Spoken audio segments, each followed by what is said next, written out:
నమస్తే. పటాన్చెరు నియోజకవర్గంలో జరిగిన గ్రామ పంచాయతీ ఎన్నికల్లో కాంగ్రెస్ ప్రభంజనం చాలా స్పష్టంగా కనిపిస్తే కాటా శ్రీనివాస్ గౌడ్ హవా కొనసాగింది. నీలం మధు ముదిరాజ్ కూడా తన సత్తాను చూపించుకునే ప్రయత్నం చేశారు. ఎస్, మీరు విన్నది నిజమే. పటాన్చెరు నియోజకవర్గంలో జరిగిన గ్రామ పంచాయతీ ఎన్నికల్లో రిజల్ట్ వచ్చేసింది. ఇప్పుడు నియోజకవర్గ వ్యాప్తంగా చర్చ కూడా నడుస్తూ ఉంది. గతంలో 56 గ్రామాలు, 3 మున్సిపాలిటీలు, 3 జీహెచ్ఎంసీ డివిజన్లు ఉండేవి.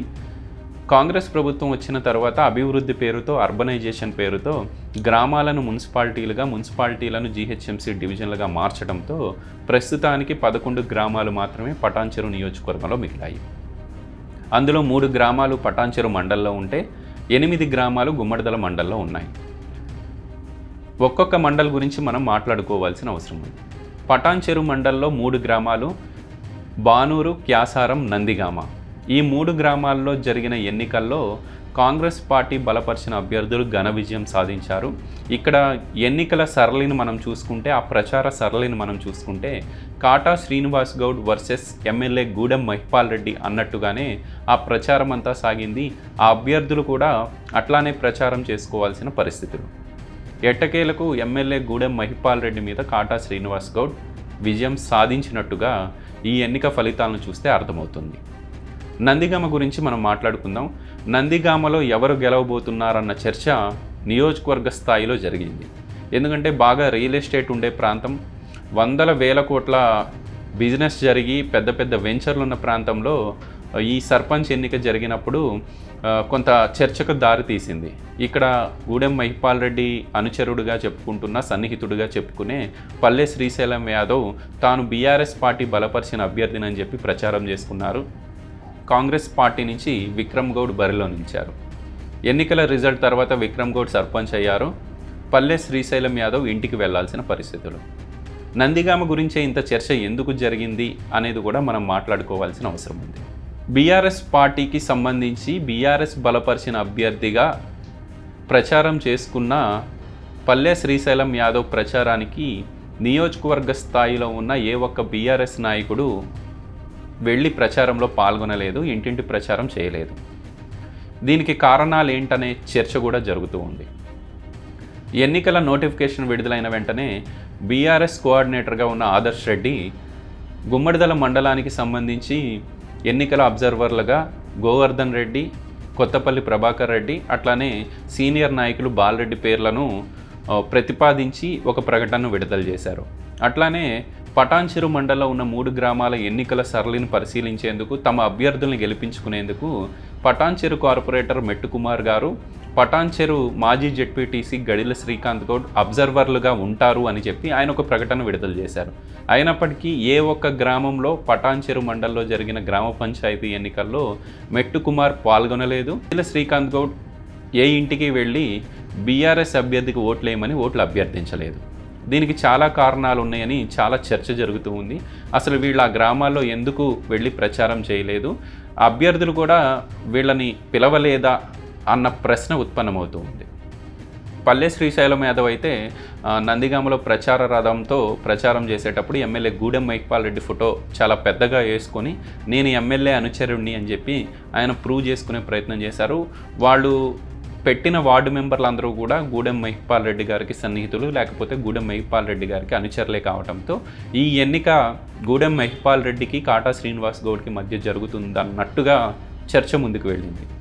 సో ఎన్నికలు అయిపోయినాయి, రిజల్ట్ వచ్చింది. ఎట్టకేలకు కాటా శ్రీనివాస్ గౌడ్ బలపరిచిన అభ్యర్థి విక్రమ్ గౌడ్ బయటపడ్డారు, మంచి విజయం సాధించారు.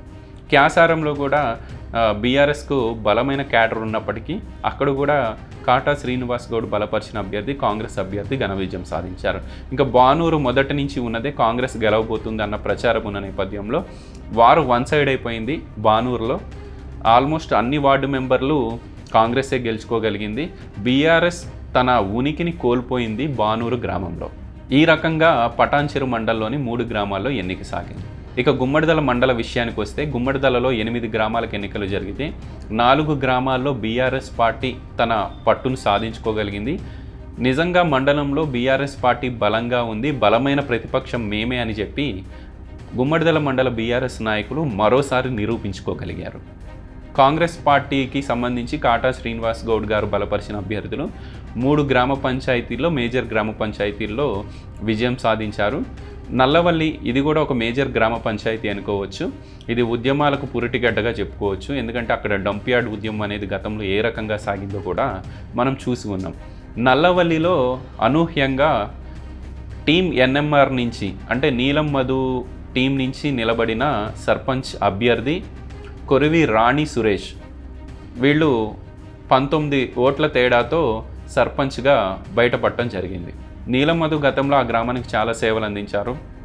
ఈవెన్ డంప్యార్డ్ ఉద్యమం జరిగినప్పుడు ఒక వ్యక్తి చనిపోతే ఆ వ్యక్తి చనిపోయాడని చెప్పి మనం కూడా నీలం మధు గారి దృష్టికి తీసుకెళ్తే ఆయన కూడా ఒక మంచి అమౌంట్ని ఆ కుటుంబానికి ఆర్థిక సాయం అందించారు, వాళ్ళకి అండగా నిలబడే ప్రయత్నం చేశారు.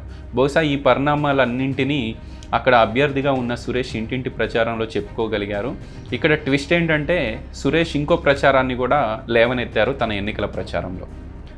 నేను కాంగ్రెస్ పార్టీ కార్యకర్తనే, నీలం మదన్న చేసిన సేవలను గుర్తుంచుకొని ఈ ప్రజలు నాకు అవకాశం ఇస్తే నేను గెలిచిన తర్వాత కాంగ్రెస్ పార్టీ సర్పంచ్గానే కొనసాగుతాను, ఖచ్చితంగా కాటా సీనన్న నీలం మధు గార్ల నాయకత్వంలోనే ముందుకు వెళ్తానని చెప్పి ఆయన ప్రచారం చేసుకోగలిగారు. ఈ నేపథ్యంలోనే నల్లవల్లి ఓటర్లు సురేష్ వైపు నిలవటంతో ఆయన కూడా బయటపడ్డాడు. సో ఈ పరిణామాలన్నీ గమనిస్తే 4 బీఆర్ఎస్ గెలిచినట్టు, 4 కాంగ్రెస్ గెలిచినట్టు. సరే, ఈ గుమ్మడిదల మండలంలోని గ్రామాల్లో కాటా శ్రీనివాస్ గౌడ్ బలపరిచిన అభ్యర్థులు ఉండగా నీలం మధుకి సంబంధించిన మనుషులు ఎందుకు నామినేషన్ వేశారన్న చర్చ కూడా జరిగింది. వాస్తవానికి ఎన్నికల షెడ్యూల్ వచ్చినప్పుడు కాటా శ్రీనివాస్ గౌడ్ ఇంటికి నీలం మధు వెళ్ళారు.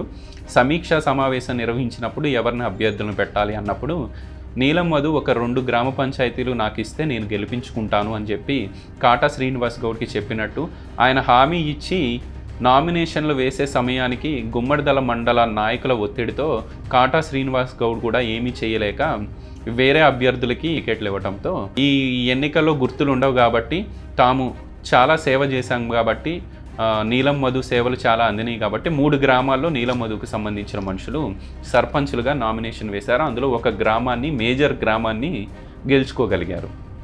సో ఇప్పుడు ఇదే చర్చ నడుస్తూ ఉంది. నీలం మధు, కాటా శ్రీనివాస్ గౌడ్ కలిసి ఉంటే క్లీన్ స్వీప్ చేయగలిగే వాళ్ళం గుమ్మడిదల మండలంలోని అన్ని గ్రామాలను. బీఆర్ఎస్కు 1, 2 వచ్చాయి, మిగిలిన అన్ని కాంగ్రెస్ ఖాతాలో పడేవి అన్న చర్చ మండల వ్యాప్తంగా జరుగుతూ ఉంది. ఇంకొక విషయాన్ని కూడా మనం గమనించాలి. కానుకుంట మేజర్ గ్రామ పంచాయతీ, ఈ కానుకుంటలో ఇప్పా పెంటారెడ్డి గెలిచారు, కాటా శ్రీనివాస్ గౌడ్ బలపరిచిన కాంగ్రెస్ అభ్యర్థి. ఈ కానుకుంటలో ప్రతిసారి ఏం జరుగుతుందంటే సర్పంచ్ ఒక పార్టీ నుంచి ఉంటే ఉప సర్పంచ్ ఇంకో పార్టీ నుంచి ఉండాల్సిన పరిస్థితులు. దానివల్ల చాలా వివాదాలు తలెత్తాయి. గతంలో కూడా కోర్టు కేసులు, సర్పంచ్ ఉప సర్పంచ్ సస్పెండ్ అవటాలు, ఇట్లాంటి గందరగోళం నడిచేది. ఈసారి సర్పంచ్ ఇప్పా పెంటారెడ్డి కాటా మనిషి గెలిచిన, ఉప సర్పంచ్ కూడా కాంగ్రెస్ గెలుచుకోగలిగింది. దానికి ప్రధాన కారణం నీలం మధుకి సంబంధించిన ఎన్ఎంఆర్ టీం సభ్యులు ఒక 4 ఇండిపెండెంట్ వార్డు మెంబర్లుగా వేసి వాళ్ళు విజయం సాధించారు. సో వాళ్ళ సహకారంతో ఈసారి కానుకుంట ఉప సర్పంచ్గా కాంగ్రెస్ పార్టీ అభ్యర్థే, కాంగ్రెస్ పార్టీ నుంచి గెలిచిన వ్యక్తే ఉప సర్పంచ్ అయ్యారు.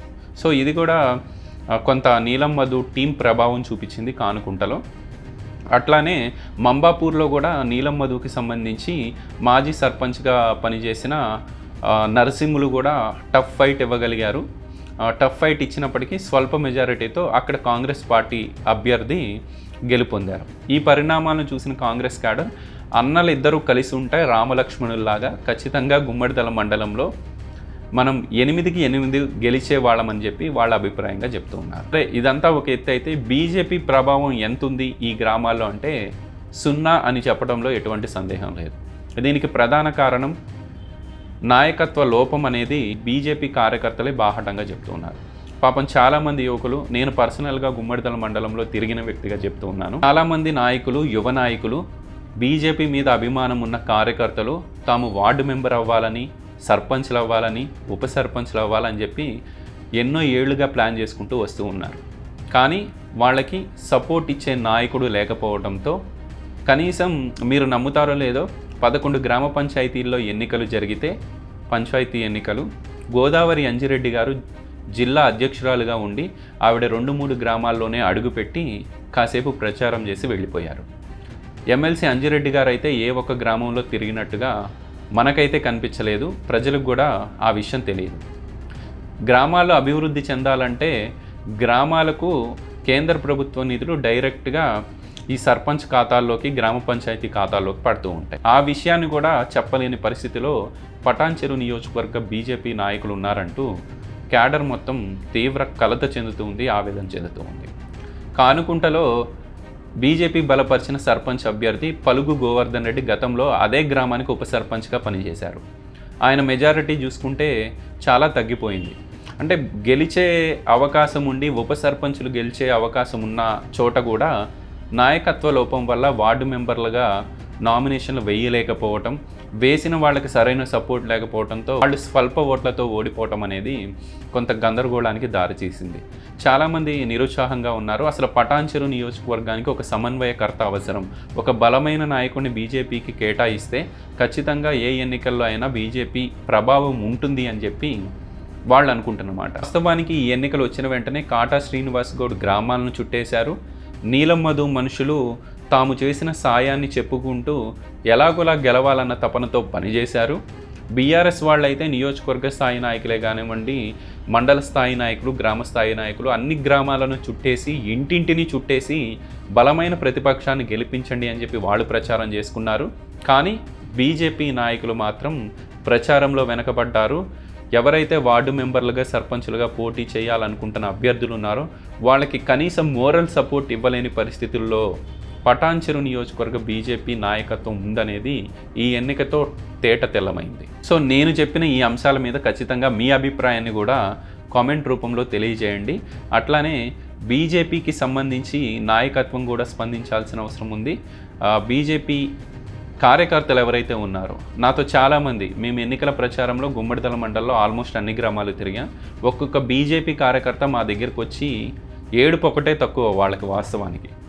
సో మీరు కూడా మీ అభిప్రాయాన్ని తెలియజేయాలని చెప్పి News 16 ద్వారా కోరుతున్నాను.